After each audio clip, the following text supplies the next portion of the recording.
कनखी नैनन से गुरुदेल चलावेलू, छत के ऊपर से काहे शीशा चमकावेलू।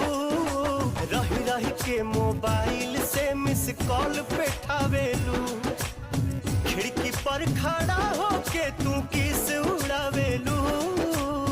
हो जाए बर्बाद जवानी, आ बिगड़ जाई मुहमा के पानी।